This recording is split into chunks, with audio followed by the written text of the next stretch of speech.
Je suis ravi d'avoir en ligne Olivier Griot. Bonjour Monsieur Griot. Oui, bonjour Monsieur Lichamp. Bonjour. Alors, j'ai été frappé, j'ai reçu un petit courriel, comme on dit, de vous, et j'avais envie de vous avoir dans cette émission, puisque je disais que c'était cool aujourd'hui, en cette émission un peu farniente. Vous, c'est le farniente réel, puisque vous proposez de lancer les espadrilles Club Farniente pour réinventer l'art de vie à la française. Les espadrilles made in France de votre club, plus que des chaussures en art de vie. Voilà, je lis le texte de votre communiqué. Moi, ce qui m'intéresse, c'est qu'en même temps, vous avez un vrai projet entrepreneurial. J'ai entendu le chiffre de projet de 100 000 espadrilles fabriquées en France. Vous allez nous en parler. Et ça va créer de l'emploi, normalement. Mais alors, qu'est-ce que c'est que cette histoire? Alors, comment vous est venue cette idée? L'idée est née de l'envie de diffuser un message, en fait, au-delà du produit lui-même. Dès le départ, suite à mon retour en France, où j'ai observé un petit peu le rush dans la vie des gens. Moi, je rentrais des Antilles et je me suis dit, faut arrêter de courir comme ça, en voyant un petit peu les gens autour de moi. Et j'ai eu envie de créer quelque chose qui puisse diffuser des valeurs différentes. Et donc, je me suis tourné vers l'espadrille. Alors, Olivier Griot, vous avez 31 ans, vous avez créé votre première entreprise à 23 ans. Vous avez développé plusieurs sites de e-commerce. Vous venez de le dire, vous êtes rentré en France des Antilles en 2013. Vous avez tourné la page pour une nouvelle existence. Vous dites proche de vos valeurs et vous avez voulu créer cette mode. Et pour un message qui vous est cher, stop à la course effrénée. Pour inviter tout le monde à revenir à des valeurs. On était en train de parler de valeurs avec Janine Boissard notamment. Mais votre idée aujourd'hui, donc c'est pas une start-up, mais c'est une TPE.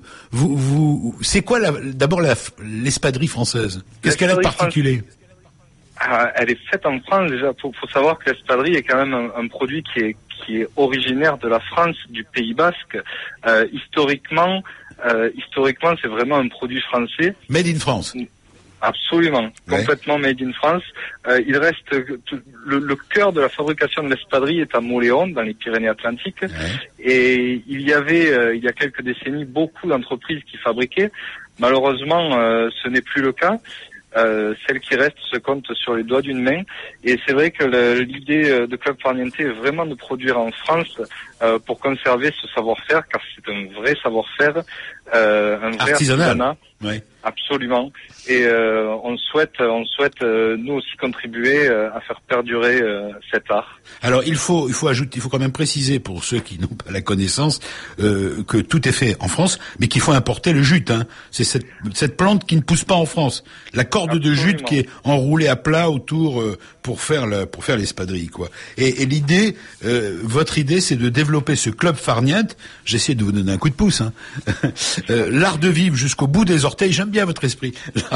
Il y a de l'humour en même temps. Vous dites on ne porte pas des espadrilles Club Farniente, on est Club Farniente. Mais j'adore votre approche. Mais vous êtes opticien. En ce moment, vous êtes dans votre boutique d'optique, là où vous habitez, c'est bien ça? On va pas vous garder longtemps d'ailleurs, parce qu'il y a peut-être des clients qui attendent. Alors là, heureusement, il n'y a personne qui attend. Mais c'est vrai que de formation, je suis opticien, mais je passe de la tête aux pieds, vous voyez. Votre objectif, c'est 100 000 espadrilles par an. Je disais que ça va créer des emplois. Vous êtes d'accord? Tout à fait. Il va falloir des mêmes pour coudre toutes ces espadrilles. Et comme on l'a répété plusieurs fois, c'est fait en France. Et donc ça fera travailler du monde en France. Et puis il nous faudra aussi quand on atteint ce stade de développement, évidemment gérer toute une logistique qui va aussi créer de l'emploi. Bon, c'est très bien. Tout ça avec du made in France. Alors, on répète, les espadrilles sont fabriquées dans une usine artisanale pour l'instant, petite usine à Moléon, dans les Pyrénées-Atlantiques, c'est bien ça. Et vous débutez, c'est ce que j'ai eu dans votre petit communiqué, bientôt une campagne de crowdfunding. C'est quoi le crowdfunding? Alors c'est en bon français du financement participatif. Et il faudrait mettre à jour mon petit communiqué car la campagne est actuellement en cours. L'objectif est de récolter les 2 000 € pour pouvoir démarrer, avoir une première production et commencer à vendre. Je croyais que c'était le prix d'une paire d'espadrilles. Non. Non. On y viendra peut-être un jour, mais là, ce n'est pas le cas. Ouais.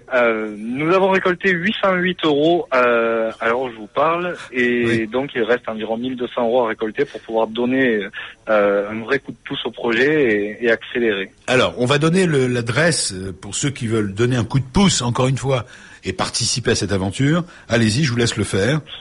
Eh bien, écoutez, il suffit de se rendre sur le site de Club Farniente, clubfarniente.com. Alors, c'est club-farniente, hein. F-A-R-N-I.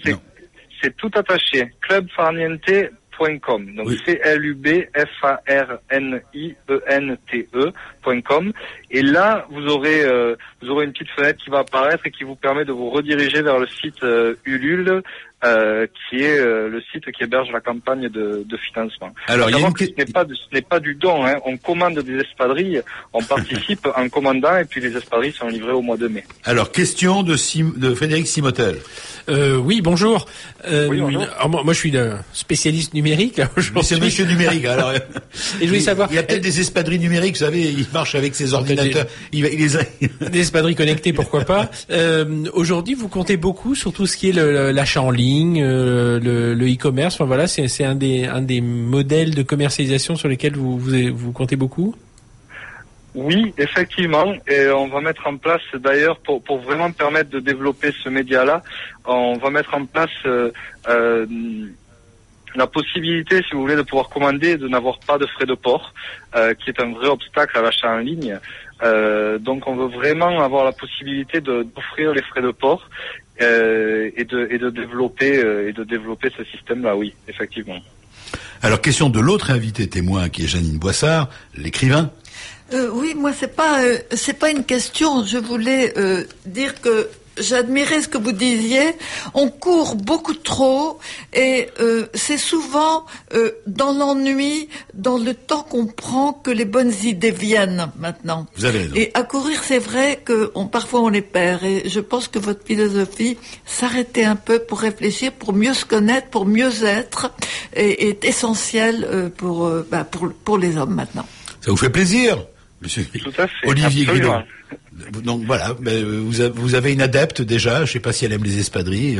J'en porte. Elle en porte. Ben voilà. Je l'invite à venir sur notre site et à nous aider à lancer le projet à ce moment-là. D'accord. Voilà.